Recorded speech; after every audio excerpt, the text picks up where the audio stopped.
Hello. So I was just randomly going through on level 6, and as you can see right here, we have managed to find the key on the final level. So technically speaking, level 6 is now complete. So let's claim that. So welcome back. I'm glad to see Kronos retrieved you all in one piece and with new friends. Your excursion was fruitful. It was absolutely amazing, Professor. We saw dragons from all different dimensions. But we still don't know where they came from, or even what they are exactly, and we have no idea what could come through the rift into our world. So there we are.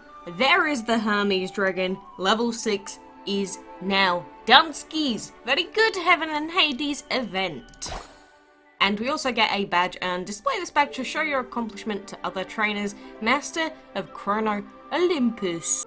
So now that we have the Hermes Dragon unlocked, we should pop his egg into the hatchery, just because, you know, having two Hermes Dragons would look super duper cool.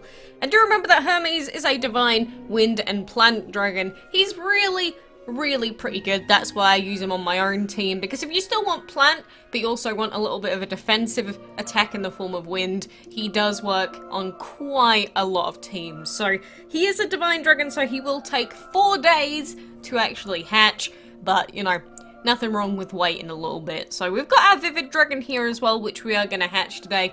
Again, I love the Vivid Dragon's egg. It's just so cool, and you know, all of these colours, it's so vibrant and pretty. So the Vivid Dragon's coloration is truly out of this world, like nothing seen in Dragolandia. This trainer believes it comes from another dimension, where its vibrant colours are actually camouflage.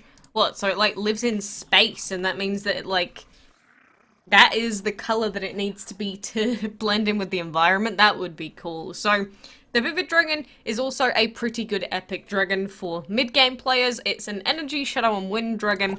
It just has decent damage, and at the same time, it does have a little bit of a utility-based attack in the form of wind.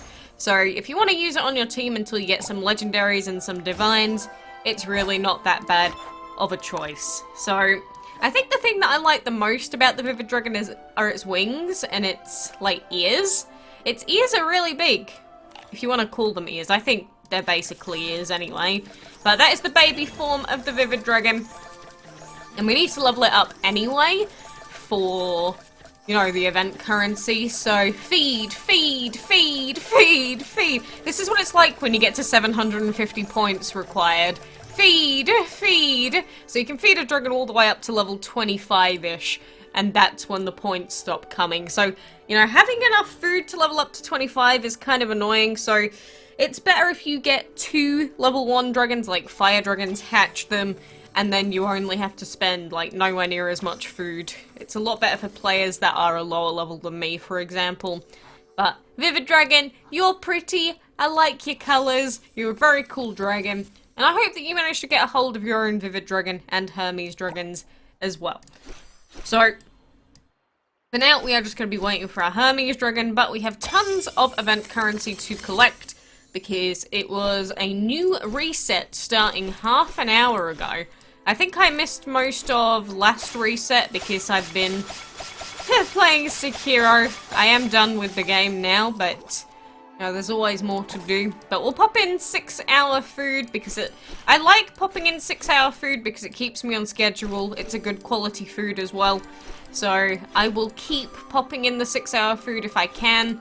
If I'm ever not going to be around at the end of the 6 hours, then I do tend to use either 1-hour or 2-hour food, because at least then we can get some points out of that reset rather than 0, because every reset getting points is super important, but luckily the 6-hour food gives us all the points that we need, like insta. So it was only in our 3rd chest that we managed to find Hermes, so we were really lucky. Normally on level 6 it takes me like 5 chests to actually get the dragon that I want.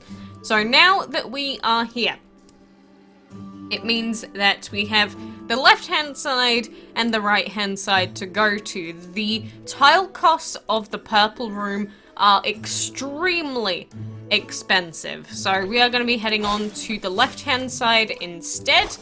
It seems pretty insane. just how much these tiles actually cost. But one thing that I will remind you is that for when you finish level 6, you've gotten the Hermes Dragon, if you're looking to open up every single chest, technically speaking, it doesn't matter how you open every single chest or in what order, for example, but if you're not sure you're actually going to get all the pieces for Chrono Hades or not, then there is a different sort of strategy that you want to go for.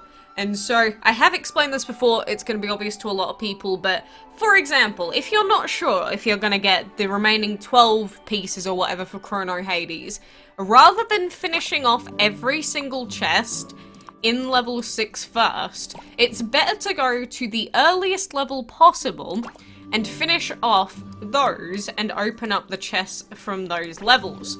So the reason for this is that you want to get as many pieces of Chrono Hades as possible, so that then even if you don't manage to unlock him now, or in this event, say you just about run out of time and you don't manage to get him, then if they ever decide to bring him out again in the future in card packs, then you might only be one piece away, or a couple of pieces away from him.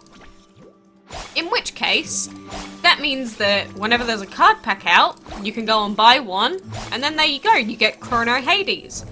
Whereas, oh look, it's the Lilac Dragon! I never saw him! Oh, it's so cute! He doesn't even have any arms! Oh, I got distracted, but if you try and open all of the expensive chests first, obviously you're probably going to end up coming out of the event with less Chrono Hades pieces. So, listen to me, go back, clear out the earlier chests first, if you're not sure that you're going to do the event, and work your way up. So after you finish level 1, move on to level 2. After you finish level 2, move on to level 3. You know, just keep going through all of them, just from the earliest level to the latest level possible, and then you will be ensuring that you get as many pieces as you possibly can. So the problem with this shadow breeding now is the fact that we don't even get that many points anymore. It's just, I don't know, I don't believe there's a way to actually fully deplete the stone collection for breeding unless you have a second breeding den. And that's how it used to be for some other stuff as well, how you could only fully deplete it if you had the second breeding den unlocked, and so I believe it's still the case now if you are resetting on level 6.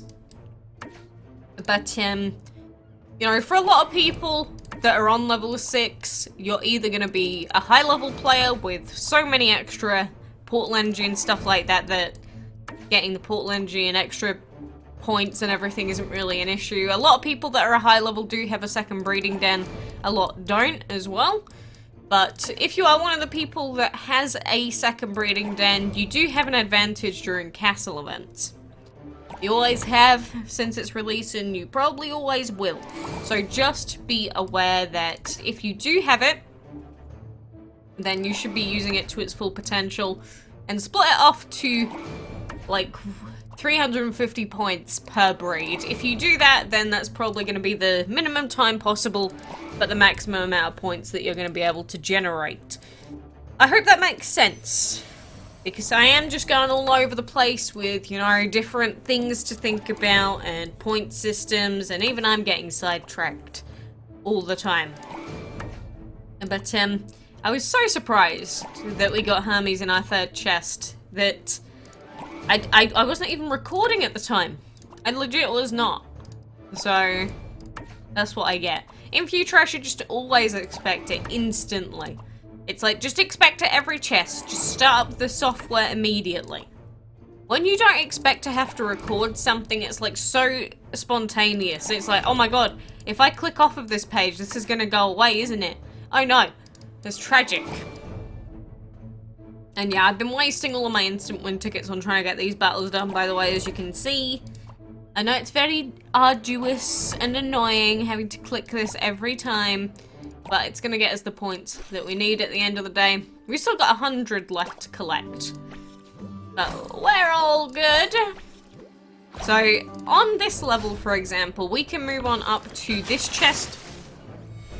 which means that there are going to be just 2 chests left in this level. We'll move up, get the next chest, move up, get the next chest. And the good news is that after you get to level 6 and you have so many points to collect, it makes these other levels feel like a cakewalk. Because you know how the further up in levels you go, the more event currency you have. 1,200 points, by the way, for this chest. They knew people were coming back for Chrono Hades. But yeah, since you get more points for every level that you go up in, clearing out the earlier stages is just a lot faster. Although some of the chests will make it a little bit slower than intended. But, you know, hope it makes sense. I hope you understand what I've been saying about going back and clearing out these chests first. I only have 13 pieces for them yet, so, for example, I wouldn't want to be stuck with only half of the pieces. So, you know, that is just how it is. But we do have another 6 days of the event, essentially, so we've still got plenty of time, but we need to be logging in for every reset still. Like, even though it looks like we're practically done, we're not. It's still a lot of resets worth of points to go here, so, again, don't get complacent, don't assume that you've done it, just keep logging in, keep clearing, and just assume that you haven't done it. Stay up as late as you can if you need to, just get every single point imaginable. Oh, and speaking of which, you know, it's going to be New Dragon of the Month time, and we basically know what the next Dragon of the Month is anyway, but I'm waiting for them to announce it and what the required elements are going to be, so that's going to happen within the next couple of days too. But regardless, that is everything that I wanted to speak about here, so good luck with the events, make sure you're taking part in the crowded nursery, and until next time, I'll see you then.